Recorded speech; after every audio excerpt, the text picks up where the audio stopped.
Pahlawan yang akan kita bicarakan sekarang ini berasal dari Persia. Dari Persia ini pula agama Islam nanti dianut oleh orang-orang mukmin yang tidak sedikit jumlahnya. Dan dari kalangan mereka muncul pribadi-pribadi yang tiada tanding, baik dalam keimanan, keilmuan, keagamaan, maupun persoalan keduniaan. Salah satu keistimewaan dan keagungan Islam ialah setiap Islam memasuki suatu negeri, maka dengan keajaiban luar biasa segala keahlian, kemampuan, dan kejeniusan yang tersembunyi dari warga dan penduduk negeri itu dibangkitkan. Sehingga muncullah para filosof, dokter, ahli hukum, ahli astronomi, penemu, dan ahli matematika yang semuanya muslim. Ternyata bahwa tokoh-tokoh itu berasal dari setiap penjuru dan muncul dari setiap bangsa, hingga masa-masa awal perkembangan Islam, penuh dengan orang-orang jenius dalam segala bidang, baik cita maupun karsa, yang berlainan tanah air dan suku bangsanya, tetapi satu agama, yakni Islam.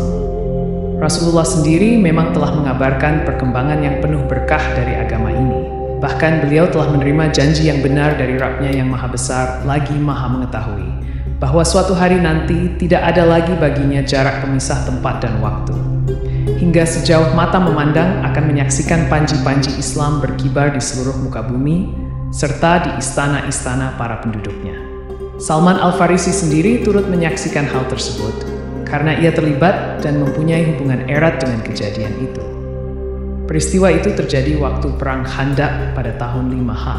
Awalnya, beberapa orang pemuka Yahudi pergi ke Mekkah untuk memobilisasi orang-orang musyrik dan membentuk pasukan gabungan untuk menghadapi Rasulullah dan kaum muslimin.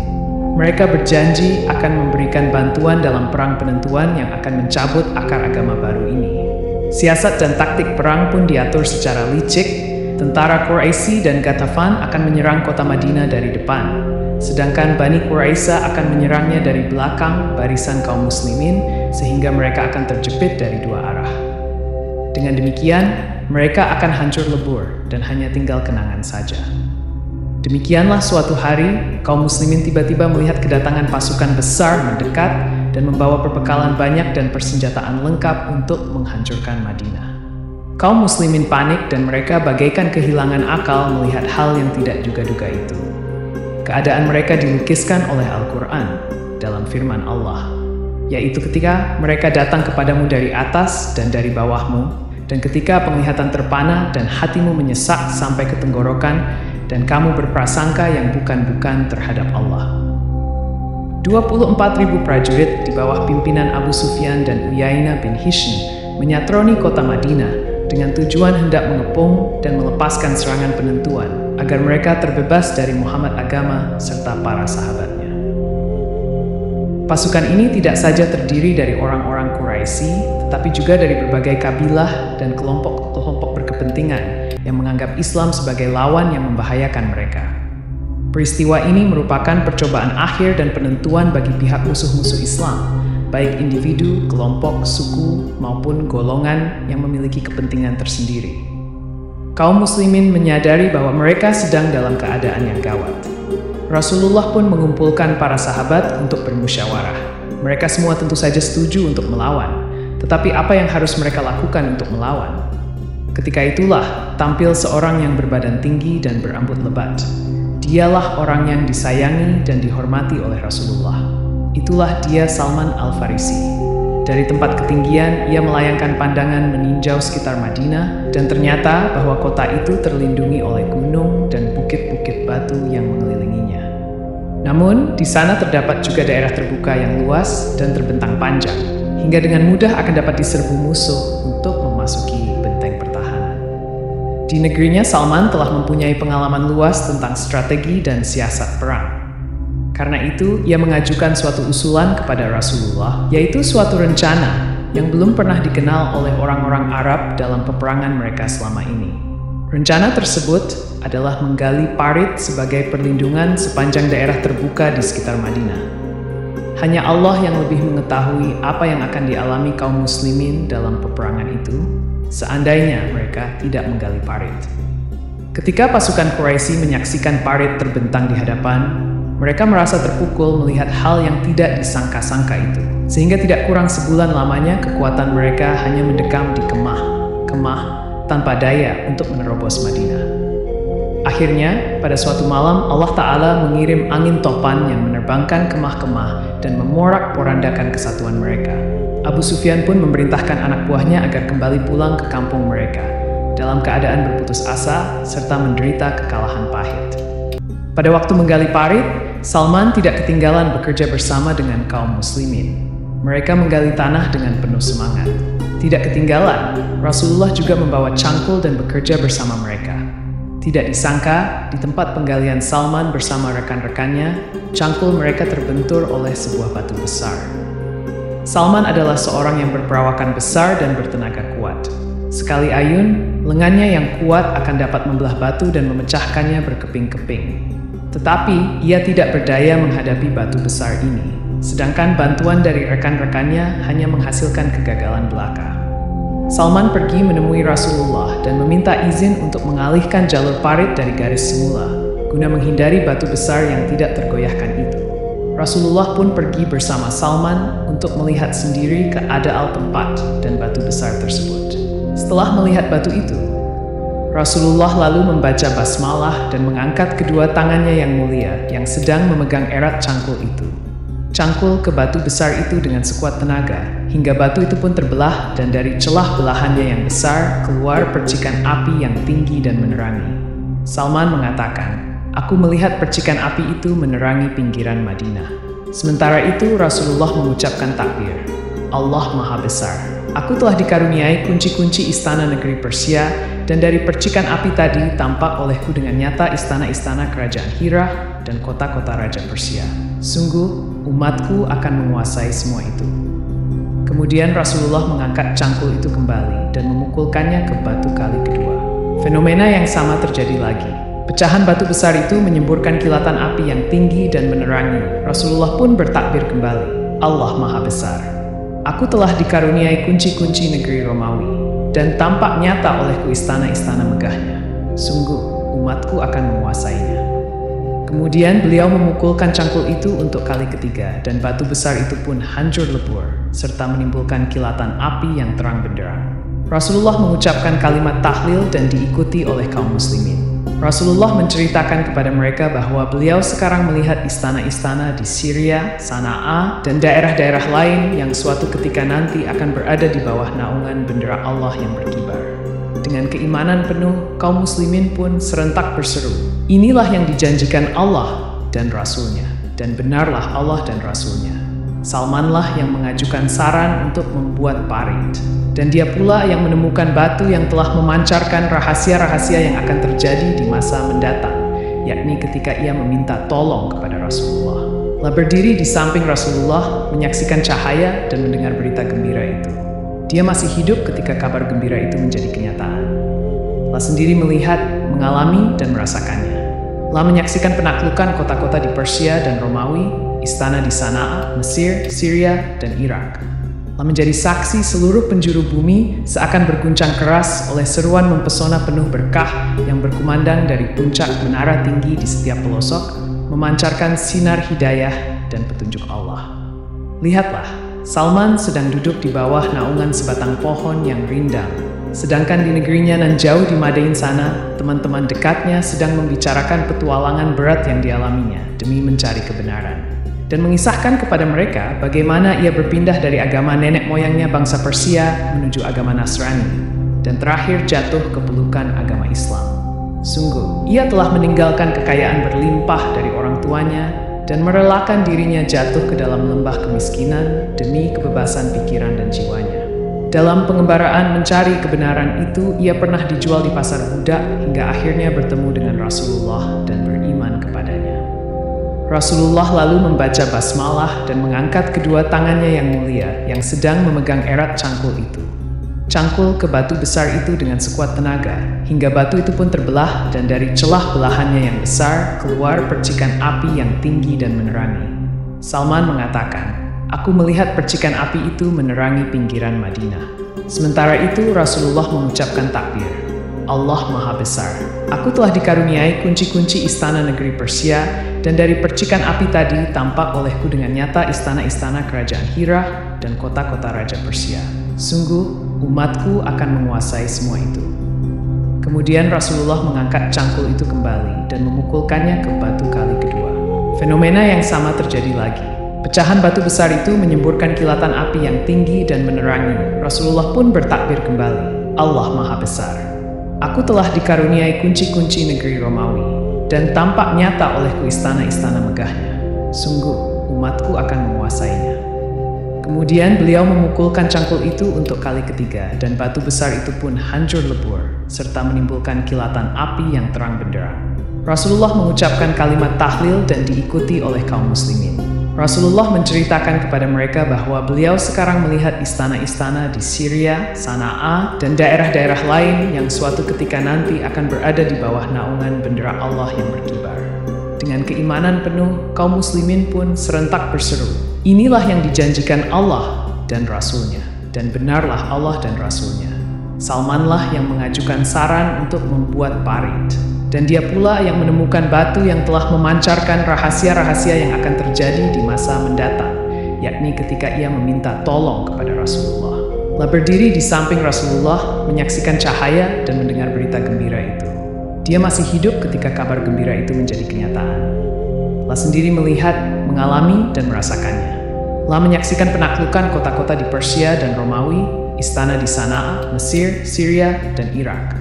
La menjadi saksi seluruh penjuru bumi seakan berguncang keras oleh seruan mempesona penuh berkah yang berkumandang dari puncak menara tinggi di setiap pelosok, memancarkan sinar hidayah dan petunjuk Allah.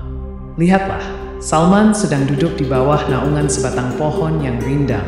Sedangkan di negerinya nan jauh di Madain sana, teman-teman dekatnya sedang membicarakan petualangan berat yang dialaminya demi mencari kebenaran. Dan mengisahkan kepada mereka bagaimana ia berpindah dari agama nenek moyangnya bangsa Persia menuju agama Nasrani, dan terakhir jatuh ke pelukan agama Islam. Sungguh, ia telah meninggalkan kekayaan berlimpah dari orang tuanya, dan merelakan dirinya jatuh ke dalam lembah kemiskinan demi kebebasan pikiran dan jiwanya. Dalam pengembaraan mencari kebenaran itu, ia pernah dijual di pasar budak hingga akhirnya bertemu dengan Rasulullah dan beriman kepadanya. Lalu menjawab, "Anakku, tidak seorang pun menurut pengetahuanku yang sama langkahnya dengan aku, kecuali seorang pemimpin yang tinggal di Mosul. Ketika ia wafat, aku berangkat ke Mosul dan menghubungi pendeta yang disebutkannya. Aku menceritakan kepadanya pesan dari uskup tadi, dan aku tinggal bersamanya selama waktu yang dikehendaki Allah. Kemudian, tatkala ajalnya telah dekat pula, kutanyakan kepadanya siapa yang harus aku ikuti. La pun menunjukkan kepadaku seorang saleh yang tinggal di Nashibin. Aku mendatanginya dan menceritakan keadaanku, lalu tinggal bersamanya selama waktu yang dikehendaki Allah. Ketika ia telah mendekati ajalnya, aku menanyakan hal yang sama kepadanya. Aku diperintahkan olehnya agar menghubungi seorang pemimpin yang tinggal di Amuria, suatu kota yang termasuk wilayah Romawi. Aku berangkat ke sana dan tinggal bersamanya. Sebagai bekal hidup, aku beternak sapi dan beberapa ekor kambing. Saat ajal hampir menjemputnya, aku pun menanyakan kepadanya, "Siapakah yang engkau wasiatkan agar aku mengikutinya?" La menjawab, "Anakku, tidak ada seorang pun yang kukenal serupa dengan kita keadaannya dan dapat kupercayakan engkau kepadanya. Tetap sekarang telah dekat datangnya masa kebangkitan seorang nabi yang mengikuti agama Ibrahim yang lurus. La nanti akan hijrah ke suatu tempat yang ditumbuhi kurma dan terletak di antara dua bidang tanah berbatu hitam. Seandainya kamu dapat pergi ke sana, temuilah dia. La mempunyai tanda-tanda yang jelas dan gamblang. Ia tidak mau makan sedekah, namun bersedia menerima hadiah, dan di pundaknya ada cap kenabian yang bila engkau melihatnya, engkau pasti mengenalinya." Suatu hari, suatu rombongan datang, lalu aku menanyakan dari mana asal mereka. Akhirnya aku mendapatkan jawaban bahwa mereka berasal dari Jazirah Arab, maka aku katakan kepada mereka, "Maukah kalian membawaku ke negeri kalian, dan sebagai imbalannya, kuberikan kepada kalian sapi-sapi dan kambing-kambingku ini?" Mereka menjawab, "Baiklah." Akhirnya mereka membawaku ikut dalam perjalanan hingga sampai di suatu negeri yang bernama Wadil Qura. Di tempat itulah mereka menzalimi diriku. Mereka menjualku kepada seorang Yahudi. Ketika tampak olehku banyak pohon kurma, aku berharap kiranya negeri ini yang disebutkan pendeta kepadaku dulu, yakni yang akan menjadi tempat hijrah Nabi yang ditunggu. Ternyata dugaanku tidak benar. Mulai saat itu aku tinggal bersama orang yang membeliku, Hingga suatu hari datang seorang Yahudi Bani Quraisyah yang membeliku dari yang membeli diriku sebelumnya. Aku dibawanya ke Madinah dan demi Allah baru saja kulihat negeri itu, aku pun yakin itulah negeri yang disebutkan dulu. Aku tinggal bersama orang Yahudi tersebut dan bekerja di perkebunan kurma milik Bani Quraisyah hingga tiba waktu Allah mengutus Rasulnya, lalu hijrah ke Madinah dan singgah di Bani Amr bin Auf di Kuba. Suatu hari, ketika aku berada di puncak pohon kurma, sementara majikanku duduk di bawahnya, tiba-tiba seorang Yahudi saudara sepupunya datang menghampirinya dan mengatakan, "Celakalah Bani Qailah." Mereka berkerumun mengelilingi seorang laki-laki di Kuba yang datang dari Mekkah dan mengaku sebagai nabi. Demi Allah, tubuhku bergetar hebat seketika mendengar ucapan orang itu hingga pohon kurma itu bagai berguncang dan hampir saja aku jatuh menimpa majikanku. Aku segera turun dan berkata kepada orang tadi, "Apa katamu? Ada berita apakah?" Majikanku mengangkat tangan lalu meninjuku sekuatnya dan membentak, "Apa urusanmu dengan ini? Kembalilah bekerja." Aku pun kembali bekerja. Setelah hari petang, aku mengumpulkan segala yang ada padaku, lalu keluar untuk menemui Rasulullah di Kuba. Aku menjumpai beliau ketika sedang duduk bersama beberapa orang anggota rombongan. Lalu berkata kepadanya, "Tuan-tuan adalah perantau yang sedang dalam kebutuhan. Kebetulan aku mempunyai persediaan makanan yang telah kuniatkan untuk sedekah.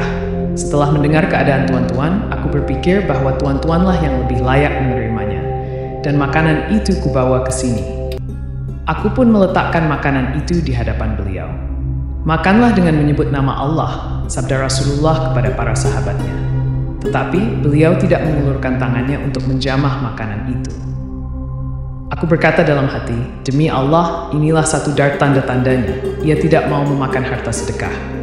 Setelah itu aku pulang dan keesokan harinya aku kembali menemui Rasulullah sambil membawa makanan. Aku berkata kepadanya, "Aku melihat Tuan tidak sudi memakan sedekah, tetapi aku mempunyai sesuatu yang ingin kuserahkan kepada Tuan sebagai hadiah." Kemudian aku meletakkan makanan itu di hadapan beliau. "Makanlah dengan menyebut nama Allah," sabda beliau kepada sahabat, dan beliau pun turut makan bersama mereka. Aku kembali berbisik dalam hati, "Demi Allah, inilah tanda yang kedua bahwa ia bersedia menerima hadiah." Setelah itu, aku pulang dan tinggal di tempatku beberapa lama. Kemudian aku pergi mencari Rasulullah dan berjumpa di Baqi saat sedang mengiring jenazah dan dikelilingi oleh sahabat-sahabatnya. Beliau memakai 2 lembar kain lebar, yang satu dipakainya untuk sarung dan yang satu lagi sebagai baju. Aku mengucapkan salam kepada beliau dan kemudian menyejajarkan tubuhku di dekat beliau untuk melihat bagian atas punggungnya. Ternyata beliau memahami keinginanku dan menyingkap kain burdah beliau dari lehernya hingga tampak pada pundaknya tanda yang kucari, yaitu cap kenabian seperti disebutkan oleh pendeta dulu. Aku pun langsung membalikkan badan dan menciuminya sambil menangis. Kemudian Rasulullah memanggilku. Aku duduk di hadapan beliau dan menceritakan kisahku seperti yang telah kuceritakan tadi. Kemudian masuk Islam dan perbudakan menjadi penghalang bagiku untuk menyemai perang Badar dan Uhud. Suatu hari Rasulullah bersabda kepadaku, "Mintalah kepada majikanmu agar ia bersedia membebaskanmu dengan menerima uang tebusan." Aku pun meminta kepada majikanku agar aku dibebaskan sebagaimana dititahkan oleh Rasulullah. Sedangkan beliau menyuruh para sahabat untuk membantuku dalam persoalan keuangan. Akhirnya, aku dimerdekakan oleh Allah dan hidup sebagai seorang muslim yang bebas merdeka, serta mengambil bagian bersama Rasulullah dalam perang Khandaq dan peperangan selanjutnya. Dengan kalimat-kalimat yang jelas dan menyejukkan, Salman menceritakan kepada kita upaya dan perjuangan suci dan mulia dan agung untuk mencari hakikat keagamaan, yang akhirnya dapat sampai kepada agama Allah Ta'ala dan menjadi jalan hidup terakhir yang harus ditempuhnya. Nah, manusia ulung seperti apakah sebenarnya dia? Keistimewaan apakah yang mampu mengangkat jiwanya yang agung dan melecut kemauannya yang keras untuk mengatasi segala kesulitan dan mengubah sesuatu yang mustahil menjadi mungkin baginya? Kehausan dan kecintaan terhadap kebenaran seperti apakah yang telah menyebabkan Salman rela meninggalkan kampung halaman beserta harta benda dan segala macam kesenangan. Dia harus menempuh daerah yang belum dikenal dengan segala halangan dan beban penderitaan dan pindah dari satu daerah ke daerah Iain, dari satu negeri ke negeri Iain, tidak kenal letih atau lelah, di samping tidak lupa beribadah secara tekun. Pandangannya yang tajam selalu memperhatikan hikmah yang ada pada manusia, kehidupan, dan jalan hidup mereka yang berbeda. Dan tujuannya yang utama tidak pernah menyimpang dari semula. Yang tiada iain adalah mencari kebenaran. Pengorbanan yang mulia ia lakoni demi mencapai hidayah Allah. Bahkan ia pernah dijual sebagai budak. Akhirnya Allah menganugerahkan ganjaran yang setimpal kepadanya hingga dipertemukan dengan kebenaran Islam dan dengan Rasul-Nya. Lalu dikaruniai usia lanjut, hingga ia dapat menyaksikan dengan kedua matanya bagaimana panji-panji Allah berkibaran di seluruh pelosok dunia. Sementara umat Islam mengisi ruangan dan sudut-sudutnya dengan hidayah dan petunjuk Allah, serta dengan kemakmuran dan keadilan. Apa yang kita harapkan akan terjadi pada keislaman seorang tokoh yang tulus dan bertekad bajaja seperti itu. Sungguh, keislaman Salman adalah keislaman orang-orang utama dan takwa. Orang-orang menyerupakan Salman dengan Umar bin Al-Khattab dalam hal kecerdasan, kesahajaan, dan kebebasan dari pengaruh dunia. La pernah tinggal bersama Abu Darda di sebuah rumah beberapa hari lamanya. Abu Darda telah terbiasa beribadah pada waktu malam dan puasa pada waktu siang. Salman melihatnya terlalu berlebihan dalam beribadah. Suatu hari Salman bermaksud mencegah niat Abu Darda untuk berpuasa sunnah esok hari. Namun Abu Darda justru berkata, "Apakah engkau hendak melarangku berpuasa dan syalat karena Allah?" Salman menjawab, "Kedua matamu mempunyai hak atas dirimu. Demikian pula keluargamu mempunyai hak atas dirimu."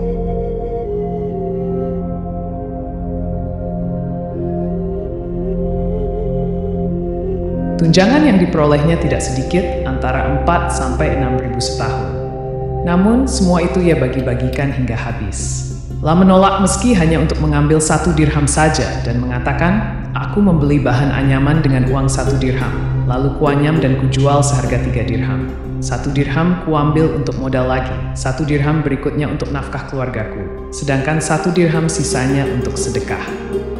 Seandainya Umar bin Al-Khattab melarangku berbuat demikian, aku tidak akan berhenti." Lantas bagaimana dengan kita, wahai umat Rasulullah? Apa yang ada di pikiran kita tentang kehormatan manusia di mana saja dan kapan saja? Sebagian orang ketika kehidupan sebagian sahabat yang sangat bersahaja seperti Abu Bakar, Umar, Abu Dzar, dan lain-lain, langsung berpikir bahwa itu disebabkan suasana lingkungan padang pasir, di mana orang Arab mendapatkan ketentraman hatinya dengan kesederhanaan. Nah, sekarang kita berhadapan dengan seorang putra Persia, suatu negeri yang terkenal dengan kemewahan dan kesenangan, serta hidup boros.